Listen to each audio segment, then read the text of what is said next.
যদি আমি বলি আপনি যেটা চান ওটি অ্যাচিভ করতে পারবেন। শুনতে অবিশ্বাস্য মনে হচ্ছে, তাহলে চলুন আপনার ডাউট ক্লিয়ার করে দেই। আপনার বডির কাছে এমন স্ট্যামিনা আছে যার মাধ্যমে আপনি মাউন্ট এভারেস্টও জয় করতে পারবেন, এবং আপনার ব্রেনের কাছে এমন ক্যাপাবিলিটি আছে যে আপনি ইলন মাস্ক, মার্ক জাকারবার্গের মতো স্মার্ট এবং তাদের মতো হয়ে যেতে পারেন।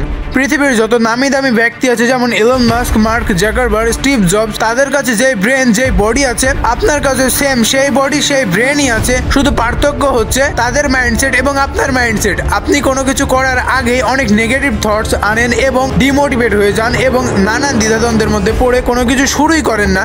সো দেখেন, আপনি যদি লাইফে সাকসেস হতে চান তাহলে নেগেটিভ থটস আসবে, আর এগুলোকে আপনি যদি ইগনোর করে পজিটিভ চিন্তা ভাবনা করেন আর এগিয়ে যেতে থাকেন তাহলে সাকসেস আসবেই। আর আপনি যেটি অ্যাচিভ করতে চান ওটি যদি আপনি সত্যিই অর্জন করতে চান তাহলে সেটিকে নিজের ব্রেনকে বিশ্বাস করিয়ে দিন আর প্রতিনিয়ত ভিজুয়ালাইজ করুন আপনি একদিন সাকসেস হবেনই।